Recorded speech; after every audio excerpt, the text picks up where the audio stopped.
இன்றைய தினத்தினுடைய ஆன்மீக தகவலாக நம்ம என்ன பார்க்க போறோம் சொல்லி பார்த்தோம்னா, தர்ம சம்ரக்ஷணம் என்றால் என்ன அப்படிங்கிற ஒரு கேள்விக்கான விடையைத்தான் பார்க்க போகிறோம். எங்க பார்த்தாலும் எல்லோருமே தர்மத்தை சம்ரட்சிக்க வேண்டும், தர்மத்தை காப்பாற்ற வேண்டும், தர்மத்தை காப்பாற்ற வேண்டும் சொல்றாலே, அப்படின்னா என்ன சார் அப்படிங்கிற ஒரு கேள்விக்கான விடையைத்தான் பார்க்க போகிறோம். நிறைய பேர் நம்ம தர்மம் அப்படின்னு சொன்னா, தர்மமாக இருக்க வேண்டும் சொன்னா என்ன நினைச்சுக்கிறான்னா, இந்த தர்மம் செய்யறதுன்னு சொல்றோம் இல்லையா, இல்லாதவர்களுக்கு உதவுவதை நாம் தர்மம் அப்படிங்கிற மாதிரி நினைச்சுக்கிறா. அது தர்மம் செய்தல். ஆனால் தர்மத்தை பேணுதல்னு சொன்னா, தர்மத்தை காப்பாற்றுதல் சொன்னா, தர்ம நெறின்னு சொன்னா இப்படித்தான் வாழ வேண்டும் என்கின்ற விதிமுறைகளை வகுத்திருக்கிறார்கள் அல்லவா. அவரவருக்குரிய தர்மத்தின்படி வாழ வேண்டும், அதைத்தான் தர்மத்தை பேணுதல் அப்படிங்கிற பேர்ல சொல்லி இருக்கா. அறம் செய்ய விரும்பு அப்படின்னு சொன்னா, அறம்னா என்ன அர்த்தம்? தர்மம் அப்படிங்கிற ஒரு விஷயம்தான். எது உண்மையான அறம் என்பதை புரிந்து கொள்ள வேண்டும். ஒரு ஆசிரியரினுடைய அறம், அதாவது ஒரு ஆசிரியரினுடைய தர்மம் என்னன்னு சொல்லி பார்த்தோம்னா, அதாவது அந்த பையன் கொடுக்கக்கூடிய ஃபீஸை எதிர்பார்க்காமல் அந்த பிள்ளையிடமிருந்து நமக்கு என்ன பலன் கிடைக்கும், அதாவது பொருளாதார ரீதியாக பலன் கிடைக்குமா என்று எதிர்பார்க்காமல் தான் கற்ற கல்வியினை அந்த பிள்ளைகளுக்கும் கற்றுக் கொடுக்க வேண்டும், குறைவில்லாமல் கற்றுத்தர வேண்டும், அதுவும் அந்த பிள்ளைகளுக்கு புரிகின்ற வகையிலே கற்றுத்தர வேண்டும் என்பதுதான் ஒரு ஆசிரியரினுடைய தலையாய கடமையாக இருக்கிறது. அதே மாதிரி ஒரு மாணவனினுடைய தர்மம் என்னன்னு சொன்னா, குருவை மதித்து நடக்க வேண்டும், குரு என்ன சொல்றாரோ அப்படியே கேட்க வேண்டும் என்பதுதான் ஒரு மாணவனினுடைய தர்மம். இதுக்கு உதாரணமா தான் நமக்கு மகாபாரத கதைகள்லாம் சொல்லியிருக்கா இல்லையா. இந்த மகாபாரதத்துல பார்த்தோம்னா, அந்த துரோணாச்சாரியாருக்கும் அந்த அர்ஜுனனுக்கும் இருக்கக்கூடிய உறவு அப்படின்னு சொல்லி பார்த்தோம்னா, ஒரு குரு சிஷ்யனுக்கான உறவு ரொம்ப நிறைய விஷயங்கள்ல சின்ன சின்ன சம்பவங்களின் மூலமா எல்லாம் சொல்லி இருப்பா. இது போல அந்த குருவானவர் தனக்கு தெரிந்த கலைகளை குறையின்றி கற்றுத்தர வேண்டும் மாணவனுக்கு.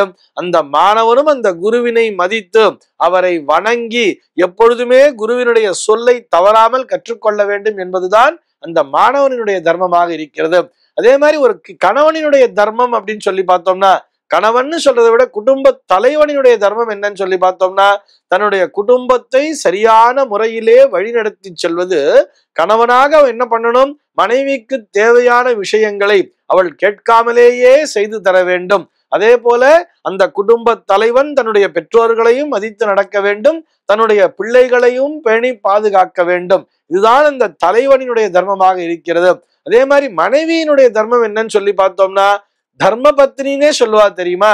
தர்ம பத்தினி, அதாவது எல்லோருமே பத்தினிகள், ஆனால் தர்ம பத்தினி என்று யாருக்கு பெயர் சொன்னா, அந்த கணவன் என்ன சொன்னாலும் அதை தட்டாமல் செய்ய வேண்டும். அதே நேரத்திலே கணவனானவன் சிறிதும் தன்னுடைய தர்மத்திலிருந்து வழுவாமல் பார்த்து கொள்ள வேண்டும். இப்படித்தான் வாழ வேண்டும் என்று இருக்கும் பொழுது, தர்மத்திலிருந்து தன்னுடைய கணவனானவன் சிறிது தவறி செல்கிறான் என்று தெரியும் பொழுது அதனை அன்பான முறையிலே அவனை நல்வழிப்படுத்தி கொண்டு வருவதுதான் அந்த தர்ம பத்தினியினுடைய கடமை. அதே மாதிரி பிள்ளைகளினுடைய தர்மம் என்னன்னு சொல்லி பார்த்தோம்னா, பெற்றோர் சொல் பேச்சு கேட்க வேண்டும், அன்னையும் பிதாவும் முன்னறி தெய்வம் என்று கருத வேண்டும், தாயிற் சிறந்ததொரு கோயிலும் இல்லை, தந்தை சொல்மிக்க மந்திரம் இல்லை என்பதை பின்பற்றுவதுதான் பிள்ளைகளினுடைய தர்மம். அதனை நமக்கு உணர்த்துவதுதானே ராமாயணம் என்பது. அதான் நீ நாளைக்கு ராஜா அப்படிங்கிறத சொல்றார் தசரதன் ராமன்ட்ட. கொஞ்ச நேரத்துல பார்த்தோம்னா திரும்பி கூப்பிட்டு நீ நாளைக்கு காட்டுக்கு போன்னு சொல்றார். எதுவாக இருந்தாலும் ஒரே மனநிலையோடு ஏற்றுக்கொண்டான் ராமன் சொல்றார் இல்லையா. தந்தை சொல்மிக்க மந்திரம் இல்லையாக இருப்பதுதான் பிள்ளைகளினுடைய தர்மமாக இருக்கிறது. அதே மாதிரி ஒரு அரசனினுடைய தர்மம்னு வரும் பொழுது, தன்னலம் கருதாது தன்னுடைய மக்களுக்காக பொதுமக்களுக்காக உயிரையும் துறக்க தயாராக இருப்பதுதான் அந்த அரசனினுடைய தர்மம். ஒரு வியாபாரியினுடைய தர்மம் என்று வரும் பொழுது, நேர்மையான முறையிலே மக்களுக்கு சுத்தமான பொருட்களை தர வேண்டும், அதன் மூலமாக தானும் வாழ வேண்டும், மற்றவர்களையும் வாழ வைக்க வேண்டும் என்பதுதான் அந்த வியாபாரியினுடைய தர்மமாக இருக்கிறது. ஒரு மருத்துவருடைய தர்மம் என்று வரும் பொழுது, அந்த மருத்துவர் பணத்தை எதிர்பாராமல் வியாதியிலிருந்து அந்த நோயாளியை காப்பாற்ற வேண்டும்.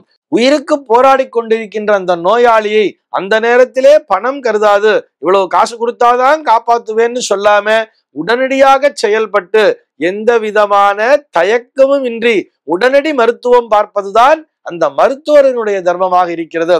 இதே மாதிரிதான் நிறைய சொல்லிண்டே போலாம். முதலாளி தொழிலாளின்னு சொல்லிட்டு நிறைய விஷயங்கள் இருக்கு தெரியுமா.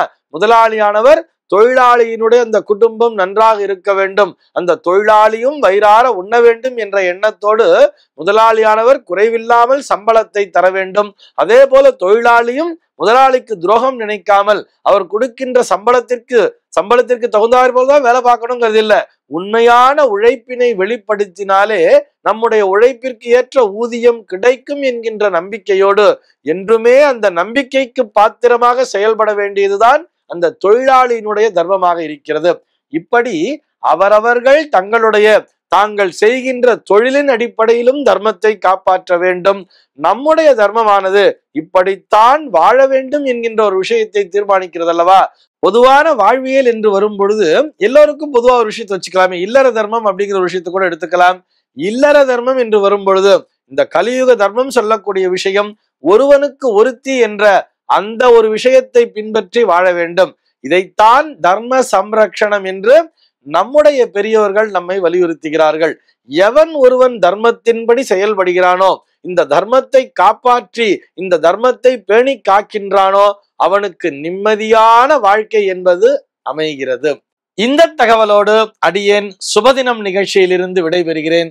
தர்ம சம்ரக்ஷணம் வேண்டியும் அடியேனின் உடல் நலம் கருதியும் ஓய்வு பெற விரும்புகிறேன். இதுநாள் வரை வாய்ப்பளித்த ஸ்ரீ சங்கரா டிவி நிர்வாகத்தினருக்கும் தொழில்நுட்ப கலைஞர்களுக்கும் பேராதரவு நல்கிய நேயர்களுக்கும் என் நெஞ்சார்ந்த நன்றியினை காணிக்கையாக்குகிறேன். காலமும் நேரமும் இறைவனின் திருவருளும் கூடி வரும் காலத்தில் மீண்டும் உங்கள் அனைவரையும் சந்திக்கிறேன். இந்த நாள் மட்டுமல்லாது இனி வரும் நாட்கள் அனைத்துமே உங்கள் அனைவருக்கும் சுபதினங்களாக அமைவதற்கு வாழ்த்துக்கள்.